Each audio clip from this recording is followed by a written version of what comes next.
Welcome everybody. My name's Maralee Burnett and I am your astrologer, back with the messages for the week of August 3rd, which is the week that we are going to be preparing for this very powerful, very disruptive new moon solar eclipse in the sign of Leo. So this is a week where you really need to tune in to the roadblocks, tune in to where your joy is being turned and your creativity is maybe feeling squeezed. This is Leo energy that we're going to be experiencing this eclipse in. So as Jupiter's moving through that sign, as the sun is there, as the south node has just entered there, the Leo energy is pretty intense. And so that's what we'll be paying attention to this week as we experience, of course, all of the other things that are going on this week. And we're still in that energy of that full moon lunar eclipse. And if you haven't watched that from last week, make sure you go back and give it a good listen, because that is the door that's open to eclipse season. This is Leo and Aquarius that we are now experiencing this eclipse energy in, and this full moon energy that we're sitting in for the full 2 weeks until we have, of course, this new moon solar eclipse is showing us where we need closure, showing us how we need to get better connected, showing us how we need to be of service to others. All kinds of things are draining away as the light leaves the moon, and of course that's what will create this new moon solar eclipse. So lots to come. You want to make sure, if you haven't done so already, to click on that subscribe button. That way you get notifications every time I post new content. And even more importantly is go out to my website, maraleeburnett.com, become a member there. Of course, it's free, and you have access to all of the written content that I've prepared for you to, again, help you get ready for these big shifts and changes. So that August content is out there for you right now, of course, as we've launched into this new week. And within the August monthly horoscope, you get this new moon solar eclipse, and then the real big ending that's coming with that full moon lunar eclipse in the sign of Pisces, which is closing out a chapter that actually started with its preview in the latter part of 2024, and then the node switch signs in January of 2025. So all of that energy, all of that work about that Pisces energy, about endings, conclusions, that's going to come to a big dramatic finale. I almost guarantee it, during that full moon lunar eclipse. So August is going to be a big month where there's going to be a lot of shakeups. The energy is going to be extremely intense.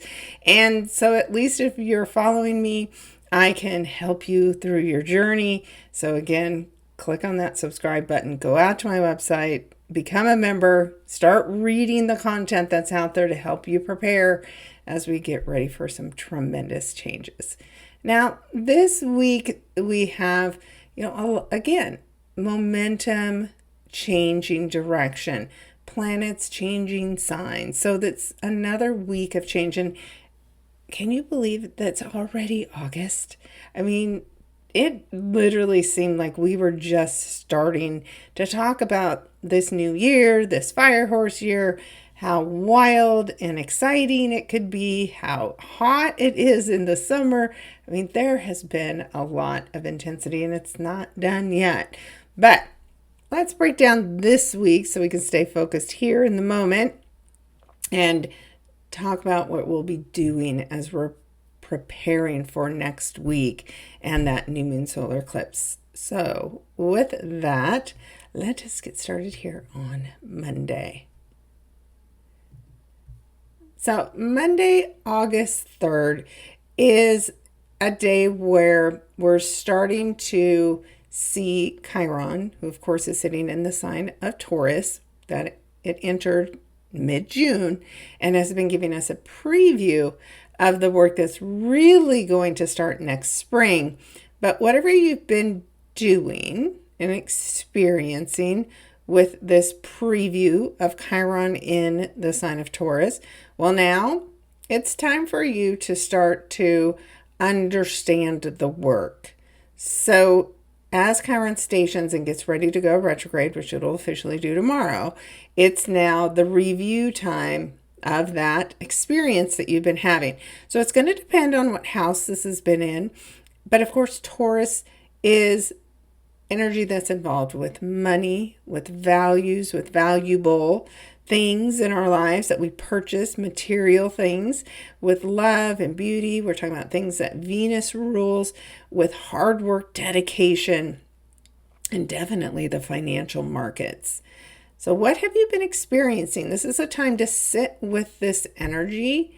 And have you been feeling less than? Do you think you're not worthy of certain things like love and money?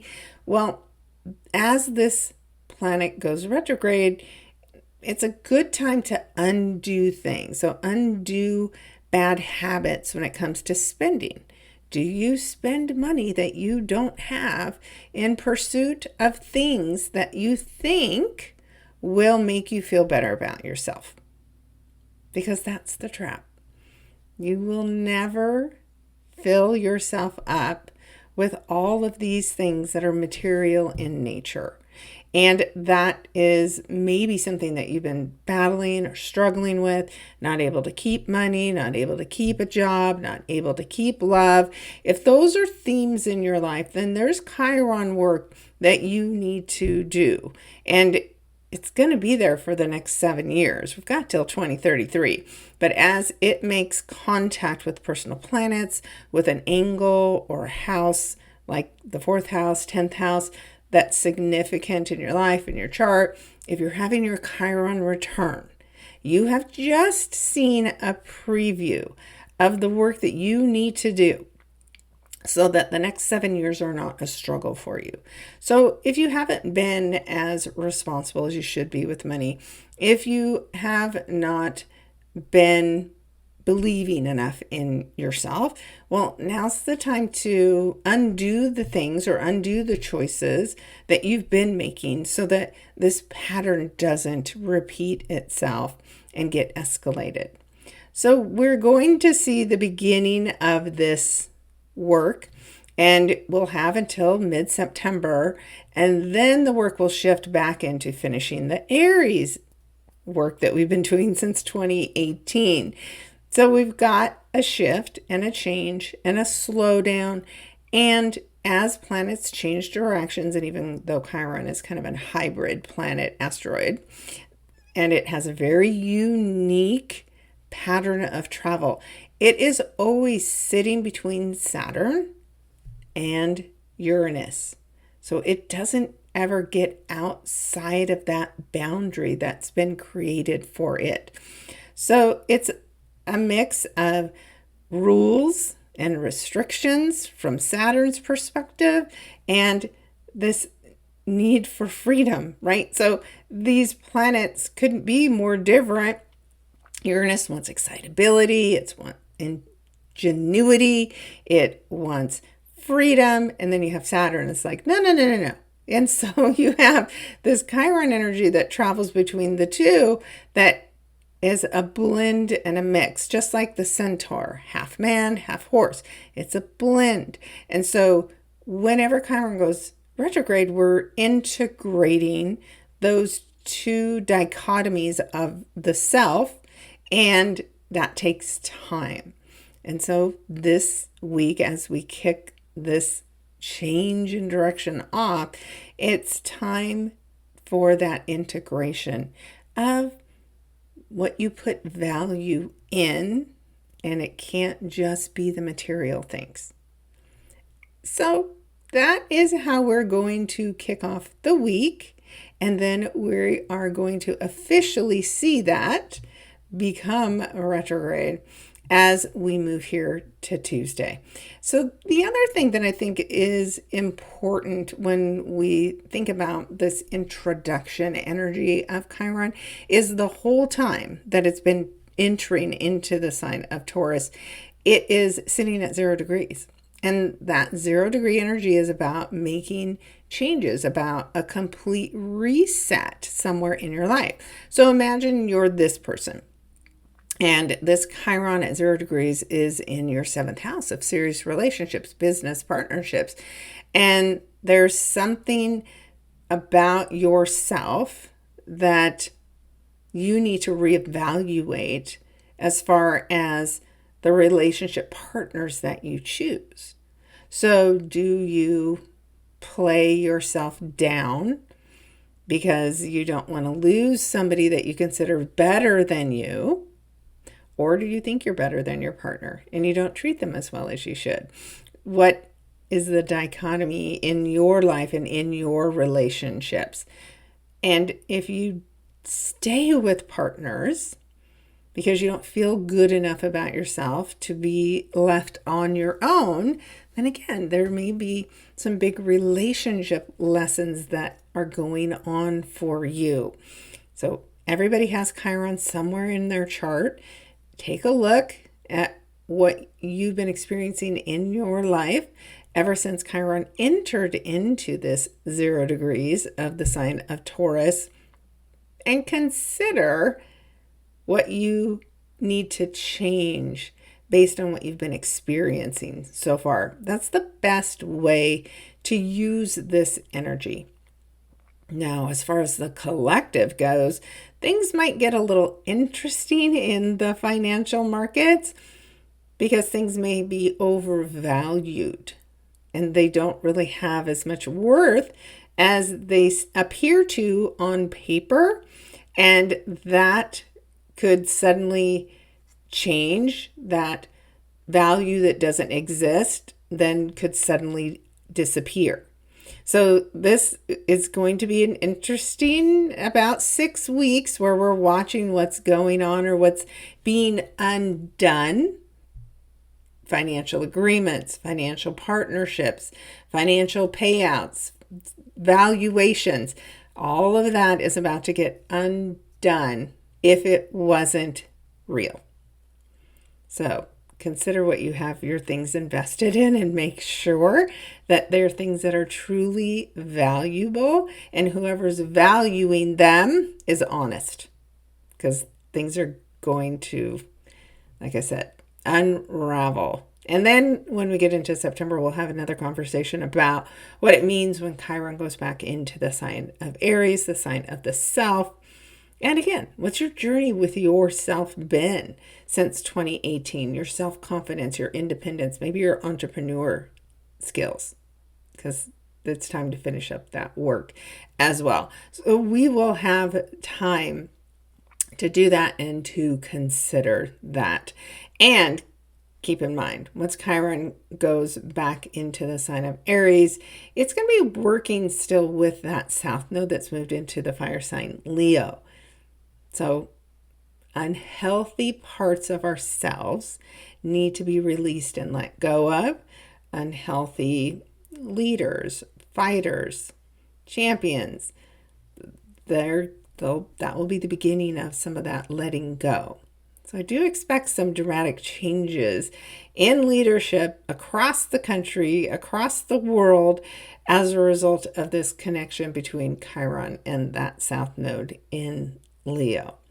So something to keep an eye on, but this is just the beginning. But as I mentioned many times before, when planets change direction, when they slow down, the intensity picks up. And so I do expect this next week for us to identify what doesn't align with what we think we're worth. And that eclipse then is going to come through and knock it out. So that is Tuesday, and we'll see the moon move through here and connect with Chiron on Tuesday as well.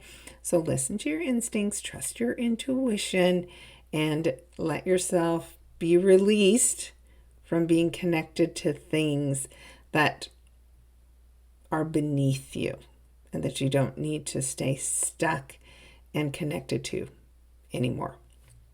All right, so let's move ahead to Wednesday.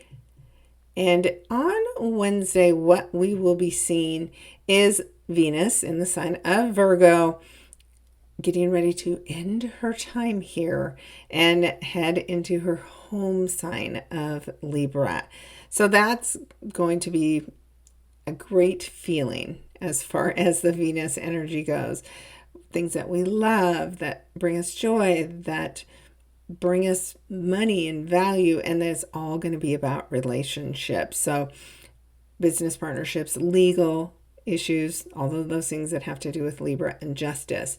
But what we see now, as Venus will hit 29 degrees today, is the test of the details, of the facts, of women who have the facts and who have the news and have all of the lists. Like, something about the lists are going to come out, something about files, maybe something about those files that get tested in some way, a woman involved in details and facts in the news, maybe a woman who's very important and has some newsworthy information to share with the world today. So we've also been seeing over the last week this square between Venus and Mars. So the lovers of the zodiac, the masculine and the feminine, there's been conflicts between information and the details, what's being said and what's actually truthful and factual. Like, those have been in conflict, and that conflict has been heightened, and it will continue. In fact, it's going to continue even as these two planets change signs. And that most important thing that we can remember when we're dealing with a square is that you have to tune into whatever the conflict is, and then you have to change direction. Because it's like you're at a restaurant and somebody says corner, right? That's what a 90-degree angle is. And that's to get your attention. And so there's something that is trying to get your attention, some information, some fact, some detail that you may have been ignoring, avoiding, and you won't be able to avoid it any longer, because this square energy is going to get stronger when Venus is at 29 degrees. And then as Mars gains traction this week and also gets to 29 degrees, that's going to bring even more intensity. But also consider the house that you have this Venus and Virgo energy in. And Virgo energy can be about health and healing. There could be a woman healer that makes important announcements. There could be details about women's health and healing that comes up in a big way on this Wednesday, August 5th as well. But it's also a test, right? When the planet hits 29 degrees, it's intense. We call it anaretic. And it's the conclusion of the work that you've been doing over the last 3 weeks. So you've been focusing on health, on eating. Have you not? Well, there can be a cost to avoiding the work that you were meant to do. But also, this can be where you feel motivated to complete or conclude something that you've been doing with the help of that Venus energy. So remember, planets present to you opportunities to join them and use their energy.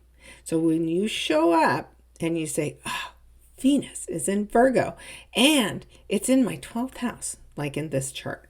So Venus, Virgo, 12th house, this is a time to get clear of subconscious beliefs that have been holding you back.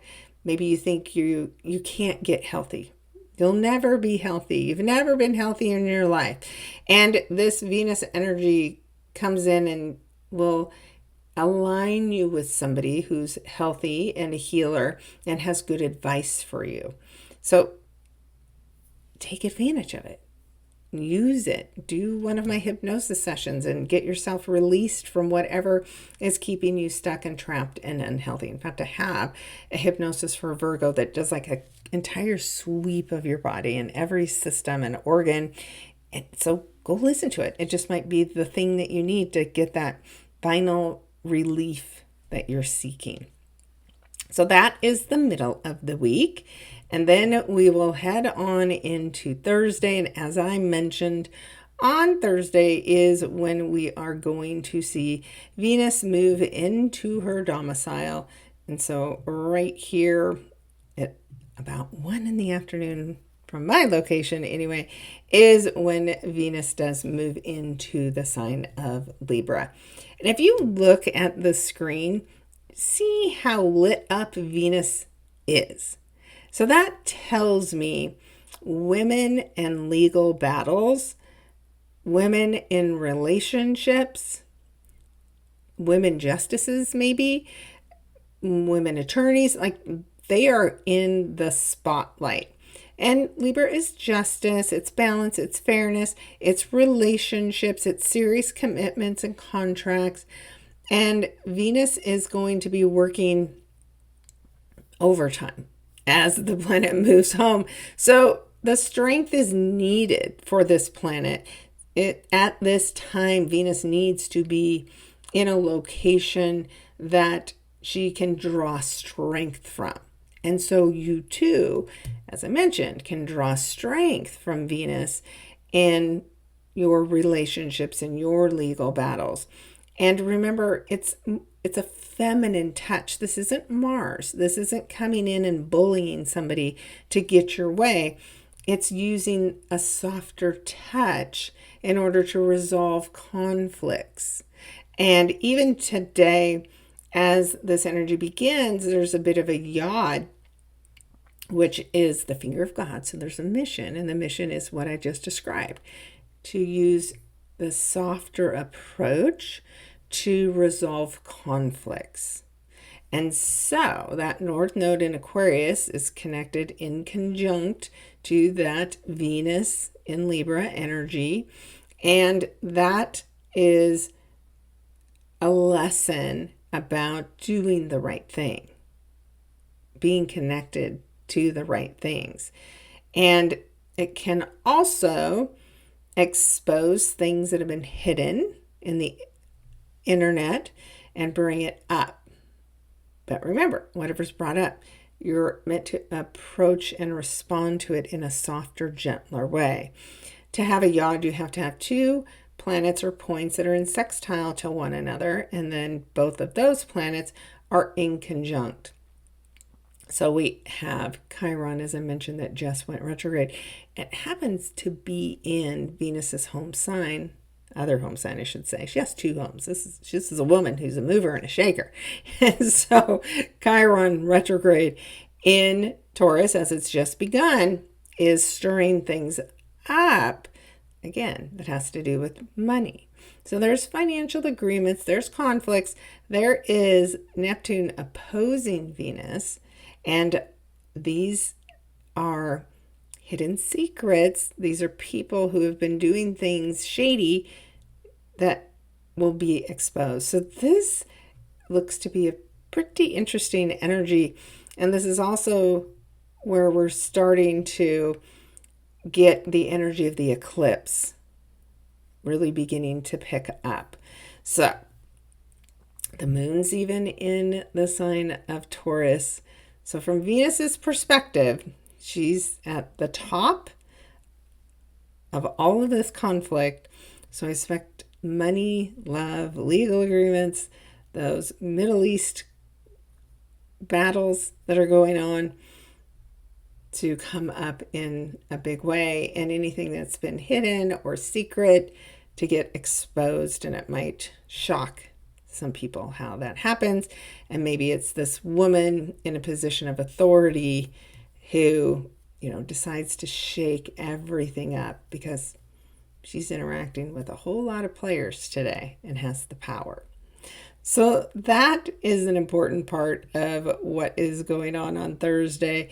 And then we also see, speaking of agreements, the sun in the sign of Leo, its home sign where it's strong, that's why this eclipse is going to be extremely powerful, is speaking in harmony with Saturn in the sign of Aries, and it has, just as of last week, gone retrograde. So this is an agreement from the past. This is an authority figure, an older gentleman likely, and This can be a younger leader, the sun in Leo, that is in the spotlight. And people might question them and their experience, but that trine energy, the 120-degree connection to Saturn, is somebody that they've known for a long time, somebody from the past that gives them more authority, that makes them look more competent and helps them succeed. So Leo, of course, is a lion, a leader in charge of its kingdom. And so there is something about maybe a young up and coming leader in a royal family that is on and taking center stage today. And they're getting help to maybe win a battle that they've been going through at this time. Another piece on Thursday is Mercury is now ending its retrograde journey. So this is the post shadow. Mercury's now come back to where it was when it started its retrograde. So this too is going to help us start moving things forward. Another feeling of momentum from these shifts, but this one moves us forward in some way. And I don't know about you, but that was a very clunky Mercury in the sign of Cancer, and the water energy and Mercury, it just makes things really confusing. So if you thought that was crazy, wait till we get to Scorpio, because then things are really going to get stirred up and hidden and then exposed. And it's going to be really fun and interesting. So that covers all of our Thursday energy. So let's take a quick look at Friday. So here on Friday is really the beginning of changing maybe our minds about something as that moon moves next to Uranus. And remember, we still got this outer minor triangle going on between Uranus in Gemini, Neptune in Aries, and Pluto in Aquarius. And those last two are still in their retrograde. And this is setting something up that Venus, again, is a part of. So we've got this kite formation that is starting to develop. And as the moon comes through here and is picking up a part of this kite energy as well, there is something that maybe shocks us, some information that we come across that is like the beginning stages.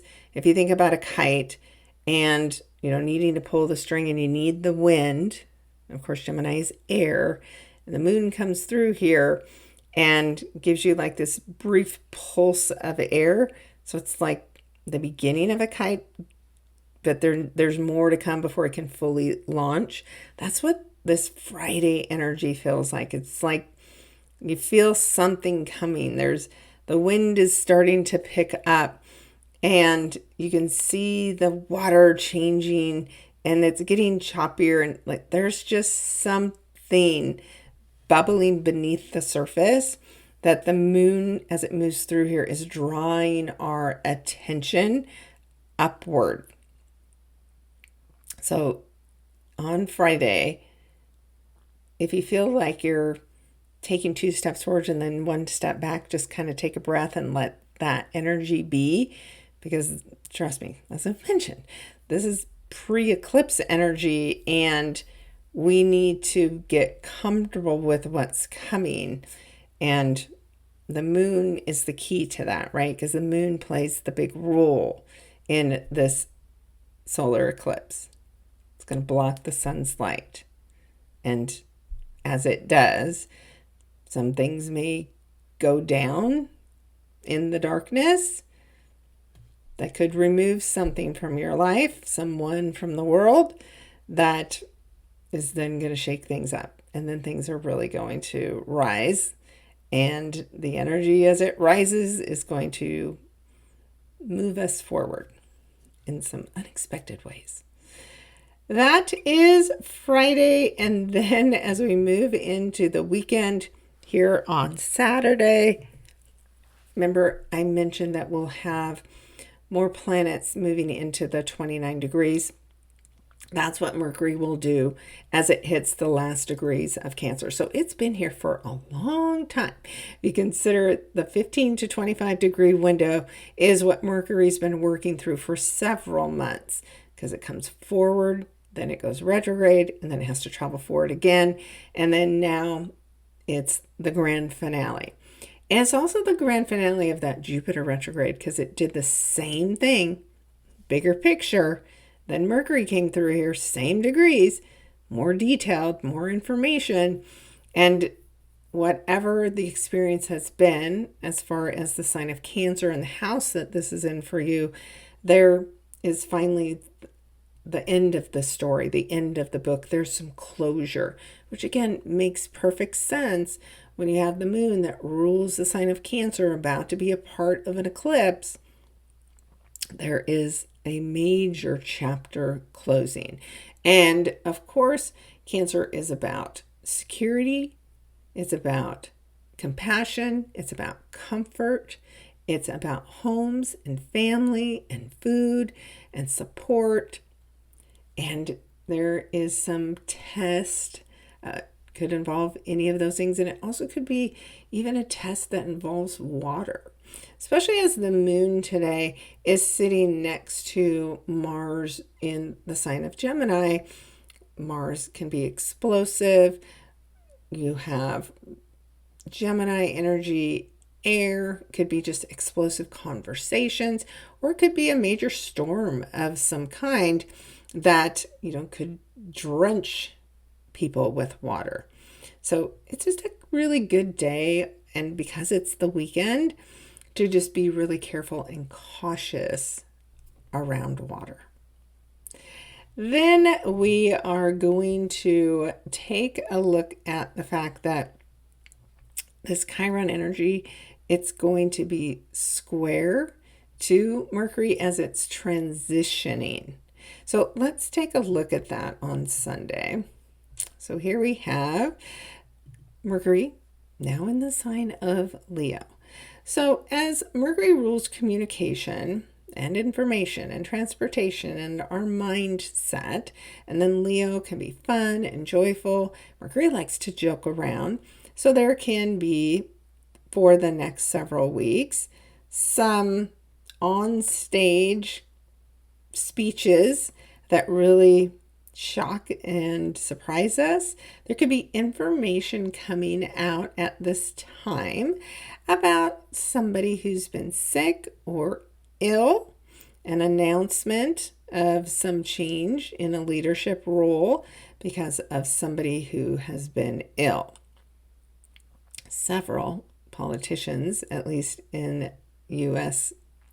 territory, has been questionable in their health status. And so it wouldn't surprise me if we were to learn something on Sunday before the stock market opens on Monday that could awaken us to some kind of truth. So there is something that is going to change things, because it's, of course, a square that is going on between that Mercury and that Chiron energy, and both are at 0. So whatever we learn, whatever changes, it creates some sort of reset, and it could be a reset that affects a young leader. Maybe a young leader, again, is stepping up into a position of authority because of an illness of somebody else. So that is some pretty interesting energy as we look at Sunday. And then, as I mentioned, Venus would be a part of a kite. Now, I always read a kite as an opportunity because, of course, it's made of a grand air trine for this one with Venus. And now we've got Pluto also back at 3 degrees and Uranus at 5 degrees of Gemini. And I do like to keep the orb, which means the distance or degrees, really pretty close as far as any of these formations go, but especially with the outer planets. You're going to feel them more if the degrees are closer together. So we've got the minor triangle, we've got the grand air trine, and then of course you can't do anything without a backbone or this opposition energy between Neptune and Venus. So it's also between Libra and Aries. So Neptune is what an individual wants. It could be an inspirational leader, it could be a political leader, it could be a spiritual leader, it could be a dream that you have for yourself. And then Venus in Libra is what your partner's dream is. And they're at odds. But the fact they're at odds isn't a bad thing. It just helps you both realize that you need some kind of compromise in order to make this dream a reality. In order to lift this kite up off the ground, that tension is necessary. And it's the tension that makes you aware of an opportunity that you have here. And so it's an opportunity that involves information, right? The air energy. It's a big idea. It's an aha moment. It's a letter. It's a legal document. It's any of these things that will unite you with others in order to accomplish a goal. So there's a grand trine, even the minor triangle, there's energy that's available to you. But if you don't do anything with it, I always say this, there's a kite and there's a string, but if nobody picks it up, the kite might get picked up by the wind and just flip along the beach, but it won't ever rise. So it requires you to do something. You have to pick up the string. You have to create tension for whatever this is to rise up and then deliver something to you. And it's all a part of this still square, this tense conversation that's going on between Mercury and Chiron. So there can be a pain point, there can be an argument, there's a discussion, but out of it, because remember, Venus rules Chiron. Whatever this pain point is, don't ignore it, don't turn a blind eye to it. Really delve deep into whatever it is for you. And then know, wherever you have Venus at 3 degrees of Libra, there's a new, maybe financial opportunity for you that you want to take advantage of. And then you want to let this rise up. At that same time, we're also going to see Mars in the sign of Gemini hit 29 degrees. And as it does, it's going to be speaking in harmony with that North Node now in Aquarius and that South Node in Leo. So this is somebody with something very important to say, very demanding, very authoritarian with what they are about to say. And that South Node in Leo is some leader from the past that could be working in harmony with Mars, or it could be that karma is being paid out because of past decisions that certain leaders have made involving war, Mars. And that North Node where we're headed is to, maybe get out of or end a conflict that is, causing harm to the people, North Node in Aquarius. So Sunday, that day of rest, it's not going to feel very restful because we have so much going on. Mars at 29 degrees is very intense. So it's another day where travel can be a struggle. It can be intense. Conversations can be intense. So just remember, take a breath.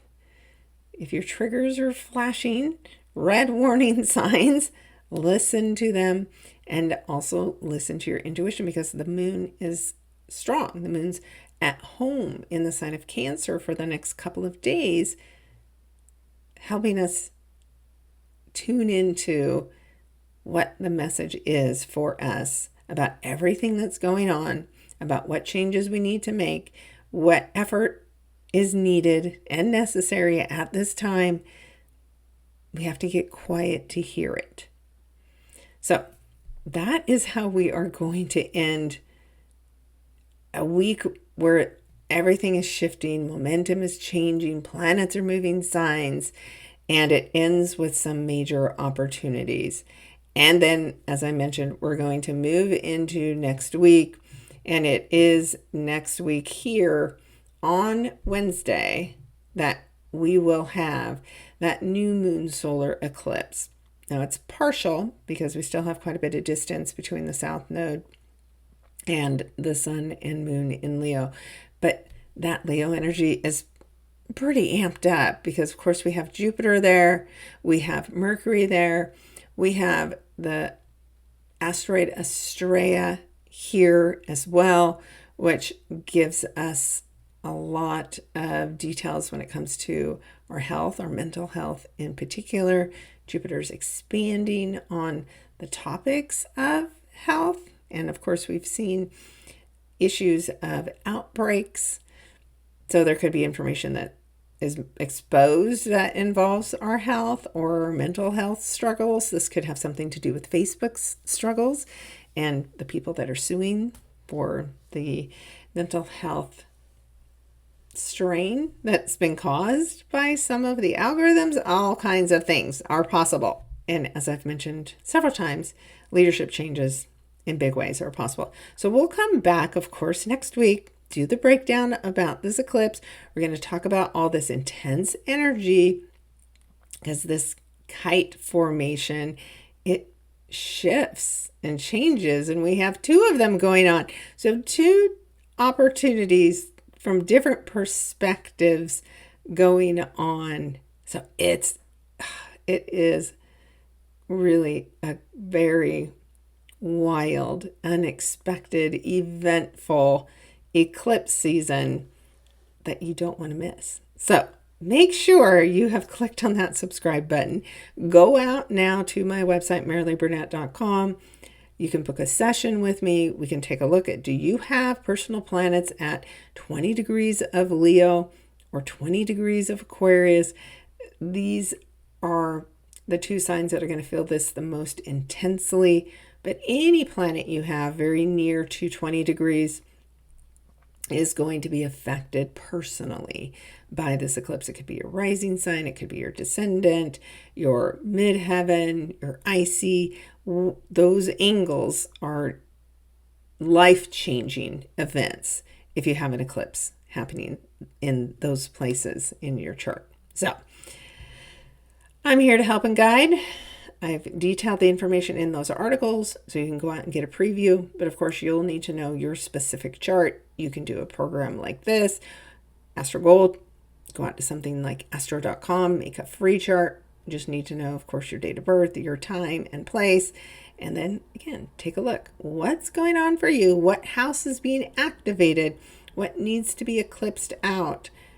And what do you need to be aware of that may be being hidden at the time of this eclipse that you don't want to be caught by surprise? All right, guys, thanks for tuning in.